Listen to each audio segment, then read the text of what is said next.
The marketplace of Venimar's capital is a living thing, pulsing, sweating, and breathing in the golden haze of late afternoon.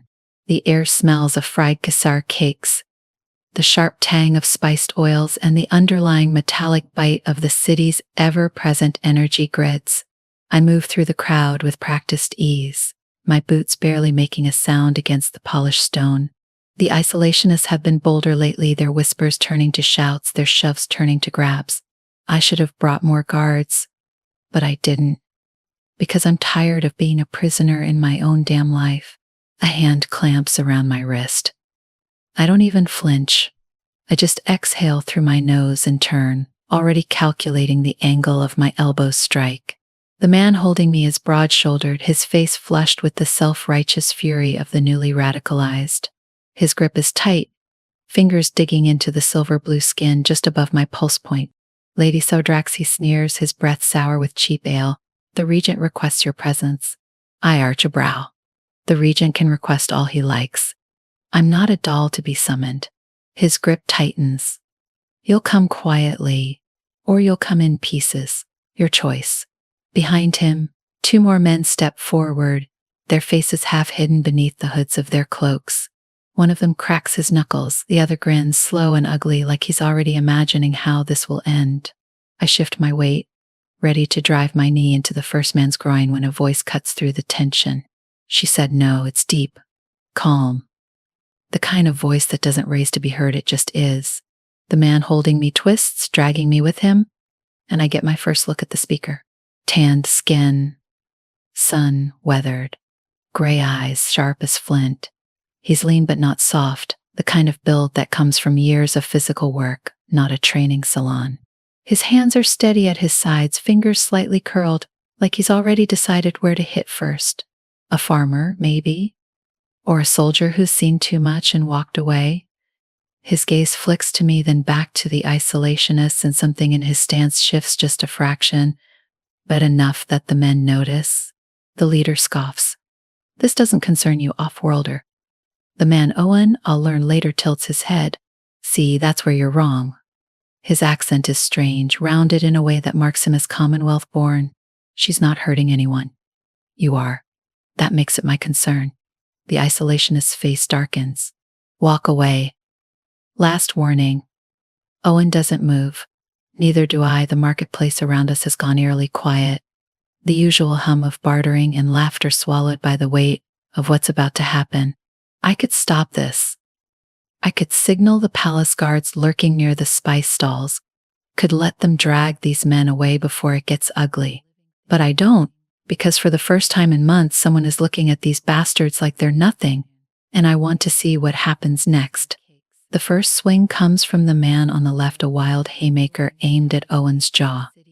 Owen sidesteps it like he's done this 1,000 times before, then drives his forearm into the man's elbow.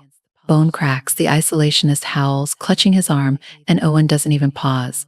He pivots, catching the second man's wrist as it comes up, twisting until the energy pistol clatters to the ground. The leader snarls and lunges. I don't need to be saved, but I do need that pistol. I wrench free of the leader's grip and drop, snatching the weapon off the stone, just as Owen ducks under a wild swing and drives his shoulder into the man's sternum. They hit the ground hard, Owen on top, his fingers locking around the isolationist's throat. The man gags, his face turning purple, but Owen's focus is already shifting. His gray eyes cut to me. Sodrax. The others, I'm already moving. The second man is back on his feet, his good arm raised, a blade glinting in the sunlight. I level the pistol and fire. The energy bolt hits him square in the chest, sending him sprawling into a stall of silk scarves. The merchant shrieks, diving for cover. Owen rolls off the leader, who's gasping like a landed fish, and snatches the knife from the man's belt. You good? He asks me, voice tight. I nod, but before I can answer, the leader's hand darts into his cloak. Owen sees it too. He moves faster than I expect, shoving me behind him, just as the isolationist's pistol clears leather. The shot is deafening. A searing pain lances through my chest. No, not mine, his. Owen staggers, his breath hitching, and then he's on his knees. One hand pressed to his ribs where the bolt burned through his shirt. Blood seeps between his fingers, dark and too bright against the faded fabric. The world narrows. I drop beside him, my hands already moving, pressing against the wound. You idiot, I snap. You absolute fool, he grunts, his teeth clenched. Yeah, well, you're welcome. The isolationists are scrambling now, dragging their groaning comrade away as the palace guards finally surge forward, their stunned batons humming. I barely register them. My focus is on Owen, on the way his breath is coming too fast, on the blood slicking my fingers. Pressure, I mutter. Need to stop the bleeding. His free hand closes over mine. I'm fine. You're not. I've had worse. His gray eyes find mine, steady even as his face pales. You're Chunda Sodrax. It's not a question. I stare at him. You know who I am? Everyone knows who you are. His lips twitch, red hair's hard to miss. I should be furious. I should be screaming at the guards to arrest him for interfering, for getting shot, for bleeding all over my favorite boots. But instead, I find myself laughing, sharp and disbelieving. You're insane. Probably. His grip on my hand tightens just for a second, but you're alive, so worth it. Then his eyes roll back, and he slumps against me, unconscious before he hits the stone. The palace medical station smells like antiseptic and ozone. The hum of the life support monitors a steady drone in the background. I hate this place. The sterility of it, the way the white walls reflect the fluorescent lighting until everything feels exposed, vulnerable. Owen has been unconscious for 3 days. I sit in the chair beside his bed, my boots propped on the edge of the mattress, a data pad balanced on my knees. The reports from the Environmental Ministry are due by morning, but I haven't read a single line in the last hour. My gaze keeps flicking to the rise and fall of his chest beneath the thin medical gown, to the way his dark lashes cast shadows against the sharp planes of his cheeks. He doesn't look like a farmer, not really. There's a leanness to him, sure, the kind that comes from physical labor, but there's something else. Something harder. The way his hands lie still on the sheets, fingers slightly curled, like he's ready to grab a weapon at any moment. The scars, thin, pale lines tracing his forearms, disappearing beneath the gown. Old wounds. Combat wounds. I reach out before I can stop myself, my fingertips brushing the edge of one just above his wrist. His skin is warm, rough in places, calloused, a soldier then, or he had been. The door hisses open. I jerk my hand back like I've been burned, schooling my expression as my brother King Vayan strides in. He's still in his formal robes, the deep blue fabric embroidered with the Sodrax crest, his dark hair pulled back in a tight queue. He looks exhausted. Chun, you're still here. Someone has to make sure he doesn't die. I close the data pad with a snap. The healers say he'll wake soon. Vayan folds his arms, his gaze flicking to Owen. He saved your life, so I've been told. You don't sound grateful. I shoot him a look. I'm not an idiot. I know what he did. But I also know he's a stranger who threw himself into a fight that wasn't his. That's either incredibly brave or incredibly stupid. Vayan's mouth quirks. Can it be both? I don't answer. My brother sighs, rubbing the back of his neck. The isolationists are screaming for his arrest. They're calling it interference in regional politics. They can scream all they want. My voice is flat. He's under palace protection.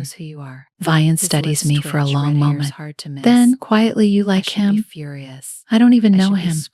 You've been here for 3 days? I glare. I have work to do. Aha. He doesn't push. Instead, he changes the subject. The regent's demanding an audience again. My stomach twists. Let him demand. Chun, no, I cut him off. I'm not bonding with that self-important windbag just to secure his vote on the trade accords.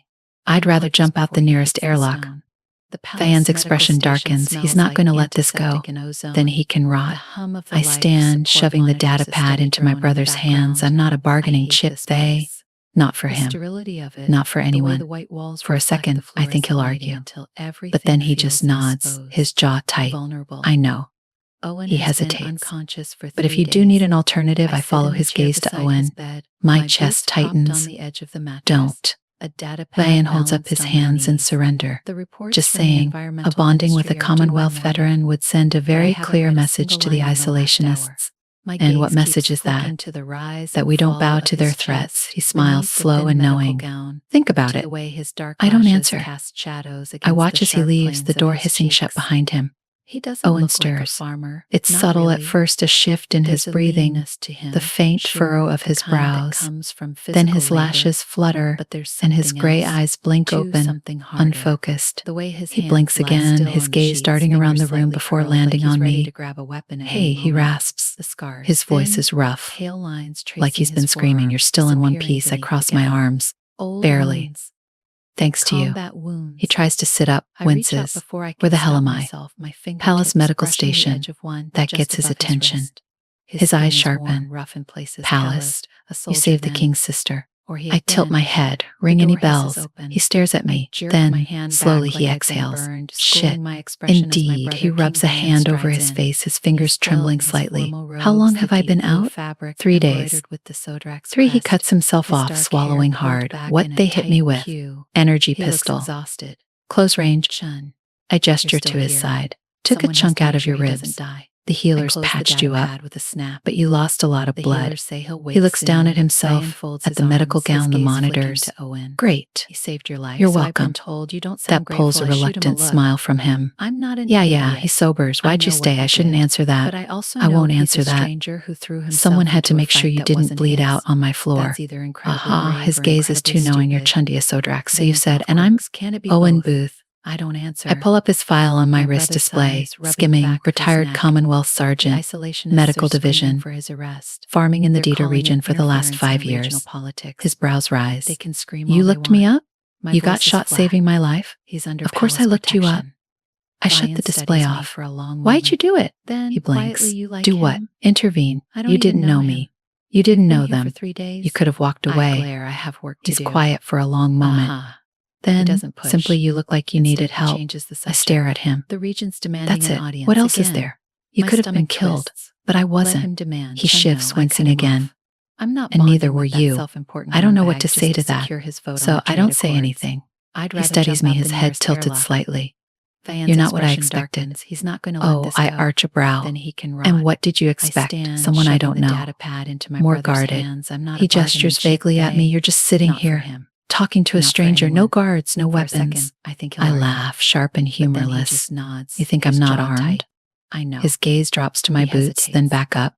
Fair, I stand, smoothing my tunic. Get some rest. The healers say you'll be on your feet in a few days. Where are you going? To deal with the fallout of your heroics. I pause at the door, looking back at him. Try not to die before I get back. His lips quirk. No promises. The palace gardens are my sanctuary. Even now, with the weight of the regent's demands pressing down on me, with the isolationists howling for Owen's arrest, with the entire damn political landscape shifting beneath my feet, I can breathe here. The twin moons, Leora and Vaith, hang low in the sky, their silver and gold light weaving through the leaves of the Kesar trees. The air smells of night-blooming jasmine and the faint mineral tang of the palace's irrigation systems. I find Owen sitting on a stone bench near the reflecting pool, his borrowed tunic slightly too large, his bare feet dipped in the water. He's staring up at the moons, his profile sharp in the dim light. You're supposed to be resting, I say, stepping onto the path. He doesn't look at me. I've rested enough. I sit beside him, close enough that our shoulders nearly brush. You move faster than a healer with a stim patch. That gets a chuckle. Old habit. We sit in silence for a while. The water ripples around his ankles, sending little waves lapping against the pool's edge. You come here often? He asks. When I need to think. What you thinking about now? I exhale through my nose. How to tell my brother I'd rather bond with a stranger than a man I've known my entire life. Owen goes very still. That's quite the dilemma. Isn't it? He turns to me, his gray eyes searching mine. You don't have to do either. Yes, I say softly. I